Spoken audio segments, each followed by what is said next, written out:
The Book of Ezra. Ezra 1. In the first year of Cyrus, king of Persia, in order to fulfill the word of the Lord spoken by Jeremiah, the Lord inspired King Cyrus of Persia to issue this proclamation throughout his kingdom, both by word of mouth and in writing. Thus says Cyrus, king of Persia, "All the kingdoms of the earth the Lord the God of heaven has given to me, and he has also charged me to build him a house in Jerusalem, which is in Judah. Whoever therefore among you belongs to any part of his people, let him go up, and may his God be with him. Let everyone who has survived in whatever place he may have dwelt be assisted by the people of that place with silver, gold, goods, and cattle, together with free will offerings for the house of God in Jerusalem." Then the family heads of Judah and Benjamin, and the priests and Levites, everyone that is, whom God had inspired to do so, prepared to go up to build the house of the Lord in Jerusalem. All their neighbors gave them help in every way with silver, gold, goods, and cattle, and with many precious gifts, besides all their free will offerings. King Cyrus, too, had the utensils of the house of the Lord brought forth, which Nebuchadnezzar had taken away from Jerusalem and placed in the house of his God. Cyrus, king of Persia, had them brought forth by the treasurer Mithredath, and counted out to Sheshbazzar, the prince of Judah. This was the inventory: sacks of goldware, 30, sacks of silverware, 1,029, golden bowls, 30, silver bowls, 410, otherware, 1,000 pieces. Total of the gold and silverware, 5,400 pieces. All these Sheshbazzar took with him when the exiles were brought back from Babylon to Jerusalem. Ezra 2. These are the inhabitants of the province who returned from the captivity of the exiles whom Nebuchadnezzar, king of Babylon, had carried away to Babylon, and who came back to Jerusalem and Judah, each man in his own city. Those who returned with Zerubbabel, Jeshua, Nehemiah, Sariah, Realiah, Mordecai, Bilshan, Mispereth, Bigvai, Rehum, and Baanah. The census of the men of Israel, sons of Parosh, 2,172. Sons of Shephatiah, 372. Sons of Era, 775. Sons of Pahath-Moab, who were the sons of Jeshua and Joab, 2,812. Sons of Elam, 1,254. Sons of Zatu, 945. Sons of Zaccai, 760. Sons of Bani, 642. Sons of Bebai, 623. Sons of Azgad, 1,222. Sons of Adonikam, 666. Sons of Bigvai, 2,056. Sons of Adin, 454. Sons of Ater, who were sons of Hezekiah, 98. Sons of Bezai, 323. Sons of Jorah, 112. Sons of Hashem, 223. Sons of Gibeon, 95. Sons of Bethlehem, 123. Men of Netopha, 56. Men of Anathoth, 128. Men of Beth-Azmaveth, 42. Men of Kiriath-Jearim, Kephirah, and Beeroth, 743. Men of Ramah and Geba, 621. Men of Michmas, 122. Men of Bethel and Ai, 223. Sons of Nebo, 52. Sons of Magbish, 156. Sons of the other Elam, 1,254. Sons of Haram, 320. Sons of Lod, Hadid, and Ono, 725. Sons of Jericho, 345. Sons of Senaah, 3,630. The priests, sons of Jediah, who were of the house of Jeshua, 973. Sons of Immer, 1,052. Sons of Pashur, 1,247. Sons of Haram, 1,017. The Levites, sons of Jeshua, Kadmiel, Binnui, and Hodaviah, 74. The singers, sons of Asaph, 128. The gatekeepers, sons of Shallum, sons of Ater, sons of Talmon, sons of Akub, sons of Hatita, sons of Shobai, 139 in all.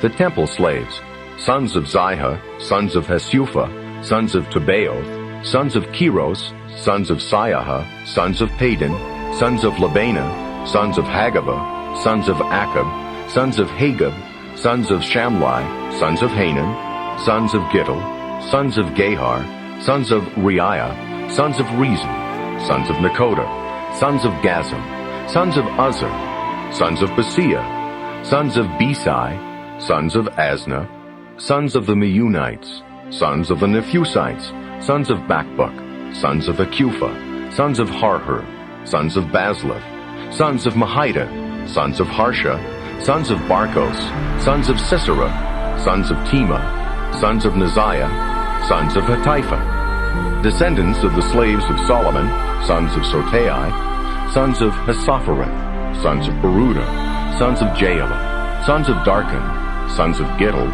sons of Shephatiah, sons of Hattil, sons of Pokereth-Hazzebaim, sons of Ami.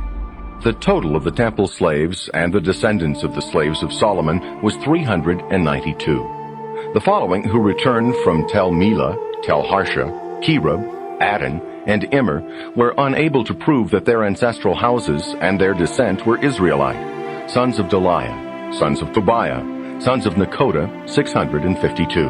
Also of the priests, sons of Habiah, sons of Hakkoz, sons of Barzillai. He had married one of the daughters of Barzillai, the Gileadite, and became known by his name. These men searched their family records, but their names could not be found written there. Hence, they were degraded from the priesthood. And His Excellency ordered them not to partake of the most holy foods until there should be a priest bearing the Urim and Thummim. The entire assembly taken together came to 42,360, not counting their male and female slaves, who were 7,337. They also had 200 male and female singers. Their horses were 736, their mules 245, their camels 435, their asses 6,720. When they arrived at the house of the Lord in Jerusalem, some of the family heads made free will offerings for the house of God to rebuild it in its place. According to their means, they contributed to the treasury for the temple service 61,000 drachmas of gold, 5,000 minas of silver, and 100 garments for the priests. The priests, the Levites, and some of the common people took up residence in Jerusalem. But the singers, the gatekeepers, and the temple slaves dwelt in their cities. Thus, all the Israelites dwelt in their cities. Ezra 3. Now when the 7th month came, after the Israelites had settled in their cities, the people gathered at Jerusalem as one man. Then Jeshua, son of Jozadak, together with his brethren the priests, and Zerubbabel, son of Shealtiel, together with his brethren, set about rebuilding the altar of the God of Israel, in order to offer on it the holocausts prescribed in the law of Moses, the man of God. Despite their fear of the peoples of the land, they replaced the altar on its foundations and offered holocausts to the Lord on it, both morning and evening. They also kept the Feast of Booths in the manner prescribed, and they offered the daily holocausts in the proper number required for each day. Thereafter, they offered the established holocaust, the sacrifices prescribed for the new moons, and all the festivals sacred to the Lord, and those which anyone might offer as a free will gift to the Lord. From the first day of the 7th month, they began to offer holocausts to the Lord, though the foundation of the temple of the Lord had not yet been laid. Then they hired stonecutters and carpenters and sent food and drink and oil to the Sidonians and Tyrians, that they might ship cedar trees from the Lebanon to the port of Joppa, as Cyrus, king of Persia, had authorized. In the year after their coming to the house of God in Jerusalem, in the 2nd month, Zerubbabel, son of Shealtiel, and Jeshua, son of Jozadak, together with the rest of their brethren, the priests and Levites, and all who had come from the captivity to Jerusalem, began by appointing the Levites 20 years of age and over to supervise the work on the house of the Lord. Jeshua and his sons and brethren, with Kadmiel and Binuai, son of Henadad, and their sons and their brethren, the Levites, stood as one man to supervise those who were engaged in the work on the house of God. When the builders had laid the foundation of the Lord's temple, the vested priests with the trumpets, and the Levites, sons of Asaph, were stationed there with the cymbals to praise the Lord in the manner laid down by David, king of Israel. They alternated in songs of praise and thanksgiving to the Lord, for he is good, for his kindness to Israel endures forever. And all the people raised a great shout of joy, praising the Lord, because the foundation of the Lord's house had been laid. Many of the priests, Levites, and family heads, the old men who had seen the former house, cried out in sorrow as they watched the foundation of the present house being laid. Many others, however, lifted up their voices in shouts of joy, and no one could distinguish the sound of the joyful shouting from the sound of those who were weeping. For the people raised a mighty clamor, which was heard afar off. Ezra 4. When the enemies of Judah and Benjamin heard that the exiles were building a temple for the Lord, the God of Israel, they approached Zerubbabel and the family heads and said to them, "Let us build with you, for we seek your God just as you do, and we have sacrificed to him since the days of Esarhaddon, king of Assyria, who had us brought here." But Zerubbabel, Jeshua, and the rest of the family heads of Israel answered them, "It is not your responsibility to build with us a house for our God, but we alone must build it for the Lord, the God of Israel, as King Cyrus of Persia has commanded us." Thereupon the people of the land set out to intimidate and dishearten the people of Judah so as to keep them from building. They also suborned counselors to work against them and thwart their plans during the remaining years of Cyrus, king of Persia, and until the reign of Darius, king of Persia. Also, at the beginning of the reign of Ahasuerus, they prepared a written accusation against the inhabitants of Judah and Jerusalem. Again, in the time of Artaxerxes, Mithridath wrote in concert with Tabeel and the rest of his fellow officials to Artaxerxes, king of Persia. The document was written in Aramaic and was accompanied by a translation, Aramaic. Then Rehum the governor and Shimshai the scribe wrote the following letter against Jerusalem to King Artaxerxes. Rehum the governor, Shimshai the scribe, and their fellow judges, officials, and agents from among the Persian, Urukian, Babylonian, Sushian, that is, Elamite, and the other peoples whom the great and illustrious Assurbanipal transported and settled in the city of Samaria and elsewhere in the province west of Euphrates, as follows. This is a copy of the letter that they sent to him. To King Artaxerxes, your servants, the men of west of Euphrates, as follows. Let it be known to the king that the Jews who came up from you to us have arrived at Jerusalem and are now rebuilding this rebellious and evil city. They are raising up its walls, and the foundations have already been laid. Now let it be known to the king that if this city is rebuilt and its walls are raised up again, they will no longer pay taxes, tributes, or tolls. Thus, it can only result in harm to the throne. Now, since we partake of the salt of the palace, we ought not simply to look on while the king is being dishonored. Therefore, we have sent this message to inform you, O king, so that inquiry may be made in the historical records of your fathers. In the historical records, you can discover and verify that this city is a rebellious city, which has proved fatal to kings and provinces, and that sedition has been fostered there since ancient times. For that reason, this city was destroyed. We inform you, O king, that if this city is rebuilt and its walls are raised up again, by that very fact you will no longer own any part of west of Euphrates. The king sent this answer to Rehum the governor, Shimshai the scribe, and their fellow officials living in Samaria and elsewhere in the province west of Euphrates, greetings and the following. The communication which you sent us has been read plainly in my presence. When, at my command, inquiry was made, it was verified that from ancient times this city has risen up against kings, and that rebellion and sedition have been fostered there. Powerful kings were once in Jerusalem who ruled over all west of Euphrates, and taxes, tributes, and tolls were paid to them.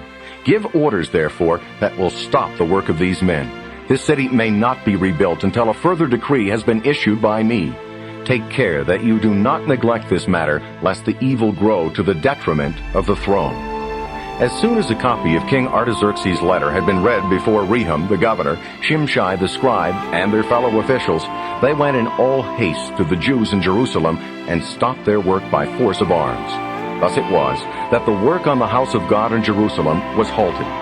This inaction lasted until the 2nd year of the reign of Darius, king of Persia.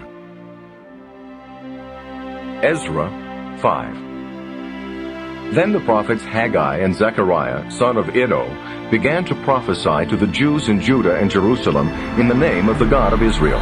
Thereupon Zerubbabel, son of Shealtiel, and Jeshua, son of Jozadak, began again to build the house of God in Jerusalem, with the prophets of God giving them support. At that time there came to them Tattenai, governor of west of Euphrates, and Shethar-Bozenai and their fellow officials, who asked of them, "Who issued the decree for you to build this house and raise this edifice? What are the names of the men who were building this structure?" But their God watched over the elders of the Jews, so that they were not hindered until a report could go to Darius, and then a written order be sent back concerning this matter. A copy of the letter sent to King Darius by Tattenai, governor of west of Euphrates, and Shethar-Bozenai and their fellow officials from west of Euphrates. They sent him a report in which was written the following: To King Darius, all good wishes. Let it be known to the king that we have visited the province of Judah and the house of the great God. It is being rebuilt of cut stone, and the walls are being reinforced with timber. The work is being carried on diligently, and is making good progress under their hands. We then questioned the elders, addressing to them the following words: Who issued the decree for you to build this house and raise this edifice? We also asked them their names to report them to you, and a list of the men who are their leaders. This was their answer to us: We are the servants of the God of heaven and earth, and we are rebuilding the house built here long years ago, which a great king of Israel built and finished. But because our fathers provoked the wrath of the God of heaven, he delivered them into the power of the Chaldean Nebuchadnezzar, king of Babylon, who destroyed this house and led the people captive to Babylon. However, in the first year of Cyrus, king of Babylon, King Cyrus issued a decree for the rebuilding of this house of God. Moreover, the gold and silver utensils of the house of God, which Nebuchadnezzar had taken from the temple in Jerusalem and carried off to the temple in Babylon, King Cyrus ordered to be removed from the temple in Babylon and consigned to a certain Sheshbazzar, whom he named governor. And he commanded him, "Take these utensils and deposit them in the temple of Jerusalem, and let the house of God be rebuilt on its former site." Then this same Sheshbazzar came and laid the foundations of the house of God in Jerusalem. Since that time, the building has been going on, and it is not yet completed. Now, if it please the king, let a search be made in the royal archives of Babylon to discover whether a decree really was issued by King Cyrus for the rebuilding of this house of God in Jerusalem. And may the king's pleasure in this matter be communicated to us. Ezra 6. Thereupon King Darius issued an order to search the archives in which the Babylonian records were stored away. And in Ecbatana, the stronghold in the province of Media, a scroll was found containing the following text: Memorandum, in the first year of King Cyrus issued a decree, the house of God in Jerusalem. The house is to be rebuilt as a place for offering sacrifices and bringing burnt offerings. Its height is to be 60 cubits and its width 60 cubits. It shall have 3 courses of cut stone for each one of timber. The costs are to be borne by the royal palace. Also, the gold and silver utensils of the house of God, which Nebuchadnezzar took from the temple of Jerusalem and brought to Babylon, are to be sent back, to be returned to their place in the temple of Jerusalem and deposited in the house of God. Now therefore, Tattenai, governor of west of Euphrates, and Shethar-Bozenai and you, their fellow officials in west of Euphrates, do not interfere in that place. Let the governor and the elders of the Jews continue to work on that house of God. They are to rebuild it on its former site. I also issue this decree concerning your dealing with these elders of the Jews and the rebuilding of that house of God. From the royal revenue, the taxes of west of Euphrates, let these men be repaid for their expenses in full and without delay. Whatever else is required, young bulls, rams, and lambs for holocausts to the God of heaven, wheat, salt, wine, and oil, according to the requirements of the priests who are in Jerusalem, is to be delivered to them day by day without fail, that they may continue to offer sacrifices of pleasing odor to the God of heaven, and pray for the life of the king and his sons. I also issue this decree: if any man violates this edict, a beam is to be taken from his house, and he is to be lifted up and impaled on it, and his house is to be reduced to rubble for this offense. And may the God who causes his name to dwell there overthrow every king or people who may undertake to alter this or to destroy this house of God in Jerusalem. I, Darius, have issued this decree. Let it be carefully executed. Then Tattenai, the governor of west of Euphrates, and Shethar-Bozenai and their fellow officials carried out fully the instructions King Darius had sent them. The elders of the Jews continued to make progress in the building, supported by the message of the prophets Haggai and Zechariah son of Iddo. They finished the building according to the command of the God of Israel and the decrees of Cyrus and Darius and of Artaxerxes, king of Persia.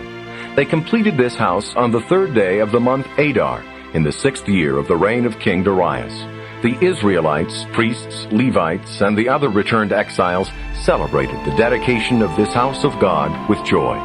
For the dedication of this house of God, they offered 100 bulls, 200 rams, and 400 lambs, together with 12 he-goats as a sin offering for all Israel, in keeping with the number of the tribes of Israel. Finally, they set up the priests in their classes and the Levites in their divisions for the service of God in Jerusalem, as is prescribed in the book of Moses. The exiles kept the Passover on the 14th day of the 1st month. The Levites, every one of whom had purified himself for the occasion, sacrificed the Passover for the rest of the exiles, for their brethren the priests, and for themselves. The Israelites, who had returned from the exile, partook of it together with all those who had separated themselves from the uncleanness of the peoples of the land to join them in seeking the Lord, the God of Israel. They joyfully kept the feast of unleavened bread for 7 days, for the Lord had filled them with joy by making the king of Assyria favorable to them, so that he gave them help in their work on the house of God, the God of Israel. Ezra 7. After these events, during the reign of Artaxerxes, king of Persia, Ezra, son of Sariah, son of Azariah, son of Hilkiah, son of Shallum, son of Zadok, son of Ahitub, son of Amariah, son of Azariah, son of Merioth, son of Zerahiah, son of Uzzi, son of Bucci, son of Abishua, son of Phinehas, son of Eleazar, son of the high priest Aaron. This Ezra came up from Babylon. He was a scribe, well versed in the law of Moses, which was given by the Lord, the God of Israel. Because the hand of the Lord his God was upon him, the king granted him all that he requested. Some of the Israelites and some priests, Levites, singers, gatekeepers, and temple slaves also came up to Jerusalem in the 7th year of King Artaxerxes. Ezra came to Jerusalem in the 5th month of that 7th year of the king. On the 1st day of the 1st month he resolved on the journey up from Babylon, and on the 1st day of the 5th month he arrived at Jerusalem, for the favoring hand of his God was upon him.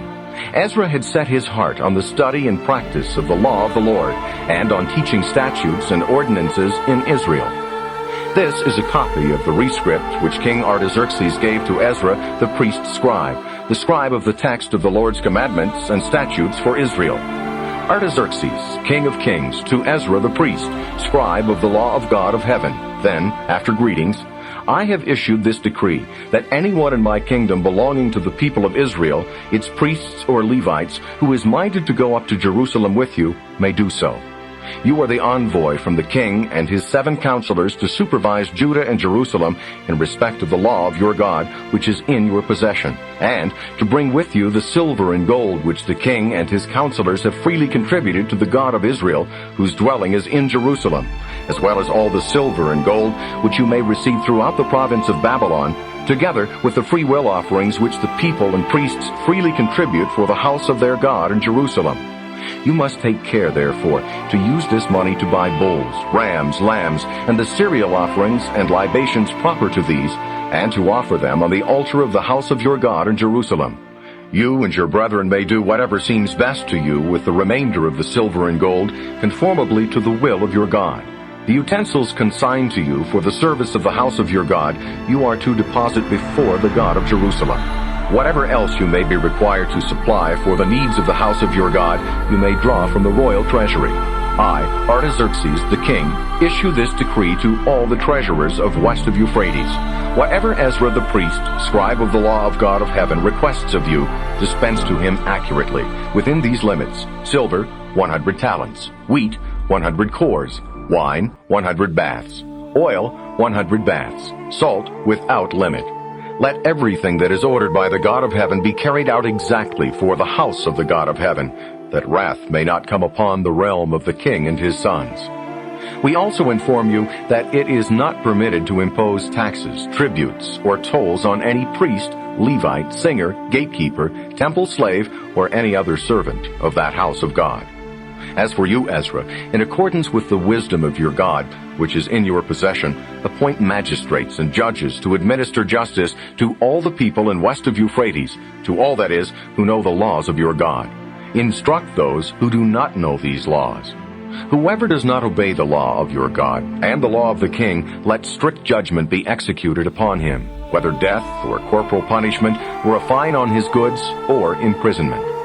Blessed be the Lord, the God of our fathers, who thus disposed the mind of the king to glorify the house of the Lord in Jerusalem, and who let me find favor with the king, with his counselors, and with all the most influential royal officials.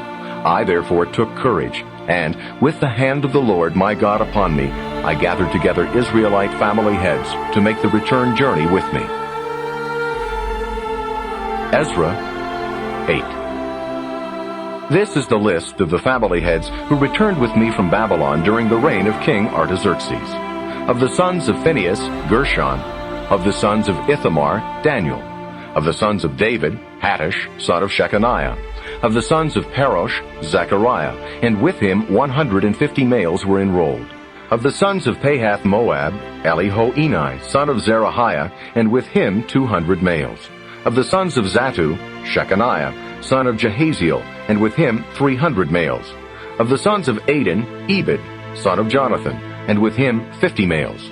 Of the sons of Elam, Jeshiah, son of Athaliah, and with him 70 males. Of the sons of Shephatiah, Zebadiah, son of Michael, and with him 80 males.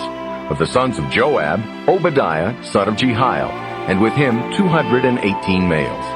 Of the sons of Bani, Shelomith, son of Josaphiah, and with him 160 males. Of the sons of Bebai, Zechariah, son of Bebai, and with him 28 males. Of the sons of Azgad, Johanan, son of Hakatan, and with him 110 males. Of the sons of Adonikam, younger sons, whose names were Eliphalet, Jeiel, and Shemaiah, and with them 60 males.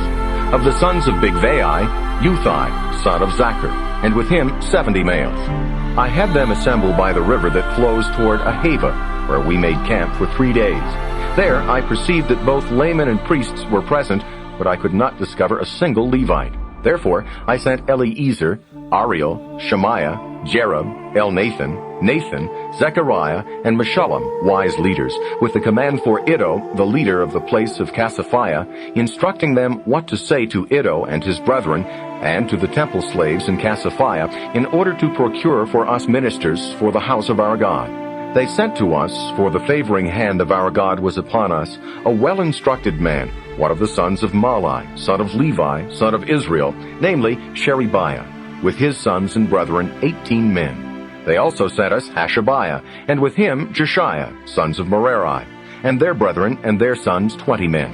Of the temple slaves, those whom David and the princes appointed to serve the Levites, there were 220. All these men were enrolled by name.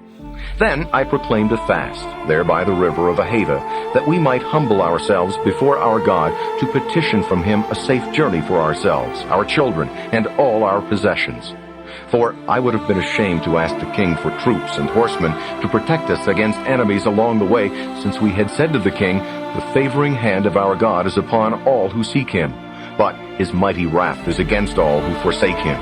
So we fasted and prayed to our God for this, and our petition was granted. Next, I selected 12 of the priestly leaders, along with Sherebiah, Hashabiah, and 10 of their brethren, and I weighed out before them the silver and the gold and the utensils offered for the house of our God by the king, his counselors, his officials, and all the Israelites of that region. I consigned it to them in these amounts: silver, 650 talents, silver utensils, 100, gold, 100 talents, 20 golden bowls valued at 1,000 derricks, 2 vases of excellent polished bronze as precious as gold. I addressed them in these words: You are consecrated to the Lord, and the utensils are also consecrated. The silver and the gold are a free will offering to the Lord, the God of your fathers. Keep good watch over them till you weigh them out in Jerusalem, in the presence of the chief priests and Levites, and the family leaders of Israel, in the chambers of the house of the Lord. The priests and the Levites then took over the silver, the gold, and the utensils that had been weighed out to bring them to Jerusalem, to the house of our God. We set out for Jerusalem from the river of Ahava on the 12th day of the first month. The hand of our God remained upon us, and he protected us from enemies and bandits along the way. Thus we arrived in Jerusalem, where we first rested for 3 days. On the fourth day, the silver, the gold, and the utensils were weighed out in the house of our God, and consigned to the priest Merimoth, son of Uriah, who was assisted by Eleazar, son of Phinehas. They were assisted by the Levites Jozabad, son of Jeshua, and Noadiah, son of Binnui. Everything was in order as to number and weight, and the total weight was registered. At that same time, those who had returned from the captivity, the exiles, offered as holocausts to the God of Israel 12 bulls for all Israel, 96 rams, 77 lambs, and 12 goats as sin offerings, all these as a holocaust to the Lord. Finally, the orders of the king were presented to the king's satraps and to the governors in west of Euphrates, who gave their support to the people and to the house of God. Ezra 9. When these matters had been concluded, the leaders approached me with this report. Neither the Israelite laymen, nor the priests, nor the Levites have kept themselves aloof from the peoples of the land and their abominations. Canaanites, Hittites, Perizzites, Jebusites, Ammonites, Moabites, Egyptians, and Amorites. For they have taken some of their daughters as wives for themselves and their sons, and thus they have desecrated the holy race with the peoples of the land. Furthermore, the leaders and rulers have taken a leading part in this apostasy. When I had heard this thing, I tore my cloak and my mantle, plucked hair from my head and beard, and sat there stupefied. Around me gathered all who were in dread of the sentence of the God of Israel on this apostasy of the exiles, while I remained motionless until the evening sacrifice. Then, at the time of the evening sacrifice, I rose in my wretchedness, and with cloak and mantle torn, I fell on my knees, stretching out my hands to the Lord my God. I said, "My God, I am too ashamed and confounded to raise my face to you. O my God, for our wicked deeds are heaped up above our heads, and our guilt reaches up to heaven. From the time of our fathers even to this day great has been our guilt. And for our wicked deeds we have been delivered over, we and our kings and our priests, to the will of the kings of foreign lands, to the sword, to captivity, to pillage, and to disgrace, as is the case today. And now, but a short time ago, mercy came to us from the Lord our God, who left us a remnant and gave us a stake in his holy place. Thus our God has brightened our eyes and given us relief in our servitude. For slaves we are, but in our servitude our God has not abandoned us. Rather, he has turned the goodwill of the kings of Persia toward us. Thus, he has given us new life to raise again the house of our God and restore its ruins, and has granted us a fence in Judah and Jerusalem. But now, O our God, what can we say after all this? For we have abandoned your commandments, which you gave through your servants the prophets. The land which you are entering to take as your possession is a land unclean with the filth of the peoples of the land, with the abominations with which they have filled it from one end to the other in their uncleanness. Do not then give your daughters to their sons in marriage, and do not take their daughters for your sons. Never promote their peace and prosperity. Thus you will grow strong, enjoy the produce of the land, and leave it as an inheritance to your children forever. After all that has come upon us for our evil deeds and our great guilt, though you, our God, have made less of our sinfulness than it deserved, and have allowed us to survive as we do, shall we again violate your commandments by intermarrying with these abominable peoples? Would you not become so angered with us as to destroy us without remnant or survivor? O Lord God of Israel, you are just, yet we have been spared, the remnant we are today. Here we are before you in our sins. Because of all this, we can no longer stand in your presence. Ezra 10. While Ezra prayed and acknowledged their guilt, weeping and prostrate before the house of God, a very large assembly of Israelites gathered about him, men, women, and children, and the people wept profusely. Then Shechaniah the son of Jehiel, one of the sons of Elam, made this appeal to Ezra. We have indeed betrayed our God by taking as wives foreign women of the peoples of the land. Yet even now there remains a hope for Israel. Let us therefore enter into a covenant before our God to dismiss all our foreign wives and the children born of them in keeping with what you, my Lord, advise, and those who fear the commandments of our God. Let the law be observed. Rise then, for this is your duty. We will stand by you, so have courage and take action. Ezra rose to his feet and demanded an oath from the chiefs of the priests, from the Levites, and from all Israel that they would do as had been proposed, and they swore it. Then Ezra retired from his place before the house of God and entered the chamber of Johanan, son of Eliashib, where he spent the night neither eating food nor drinking water, for he was in mourning over the betrayal by the exiles. A proclamation was made throughout Judah and Jerusalem that all the exiles should gather together in Jerusalem, and that whoever failed to appear within 3 days would, according to the judgment of the leaders and elders, suffer the confiscation of all his possessions, and himself be excluded from the assembly of the exiles. All the men of Judah and Benjamin gathered together in Jerusalem within the 3-day period. It was in the 9th month, on the 20th day of the month. All the people standing in the open place before the house of God were trembling, both over the matter at hand and because it was raining. Then Ezra the priest stood up and said to them, "Your unfaithfulness in taking foreign women as wives has added to Israel's guilt. But now give praise to the Lord, the God of your fathers, and do his will. Separate yourselves from the peoples of the land and from these foreign women." In answer, the whole assembly cried out with a loud voice, "Yes, it is our duty to do as you say."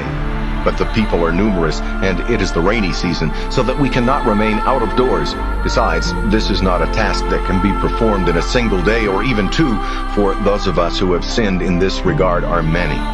Let our leaders represent the whole assembly. Then let all those in our cities who have taken foreign women for wives appear at appointed times, accompanied by the elders and magistrates of each city in question, till we have turned away from us our God's burning anger over this affair. Only Jonathan, son of Asahel, and Jasiah, son of Tikva, were against this proposal, with Meshullam and Shabbathai the Levites supporting them. The exiles did as agreed. Ezra appointed as his assistants men who were family heads, one for each family, all of them designated by name. They held sessions to examine the matter, beginning with the 1st day of the 10th month. By the 1st day of the 1st month they had passed judgment on all the men who had taken foreign women for wives.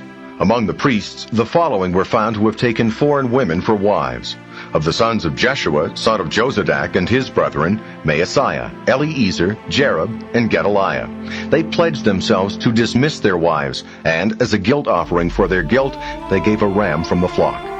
Of the sons of Immer, Hanani, and Zebediah. Of the sons of Haram, Maaseiah, Elijah, Shemaiah, Jehiel, and Uzziah. Of the sons of Pashur, Elioenai, Maaseiah, Ishmael, Nethanel, Jozabad, and Elasa. Of the Levites, Jozabad, Shimei, Kaliah, also called Kalita, Pethahiah, Judah, and Eliezer. Of the singers, Eliashib and Zachar. Of the gatekeepers, Shallum, Telem, and Uri. Among the other Israelites, of the sons of Parash, Ramiah, Isaiah, Malchijah, Mijamin, Eleazar, Malchijah, and Benaiah. Of the sons of Elam, Mattaniah, Zechariah, Jehiel, Abdi, Jeremoth, and Elijah. Of the sons of Zatu, Elioenai, Eliashib, Mattaniah, Jeremoth, Zabad, and Aziza. Of the sons of Bebai, Jehohanan, Hananiah, Zabai, and Athlai. Of the sons of Bani, Meshullam, Malach, Adiah, Jashub, Sheal, and Jeremoth. Of the sons of Pahath-Moab, Adnah, Kelal, Benaiah, Maaseiah, Mattaniah, Bezalel, Binui, and Manasseh. Of the sons of Haram, Eliezer, Ishhijah, Malchijah, Shemaiah, Shimeon, Benjamin, Malach, Shemariah. Of the sons of Hashem, Mattini, Mattata, Zabad, Eliphalet, Jeremiah, Manasseh, Shimei. Of the sons of Begui, Maadai, Amram, Uel, Benaiah, Bediah, Kaluhi, Benaiah, Merimoth, Eliashib, Mattaniah, Mattini, and Jaasu. Of the sons of Binui, Shimei, Shalemiah, Nathan, and Adiah. Of the sons of Zakkai, Shashai, Sharai, Azarel, Shelemiah, Shamariah, Shallum, Amariah, Joseph. Of the sons of Nebo, Jeiel, Mattathiah, Zabad, Zabina, Jadai, Joel, Benaiah. All these had taken foreign wives, but they sent them away, both the women and their children.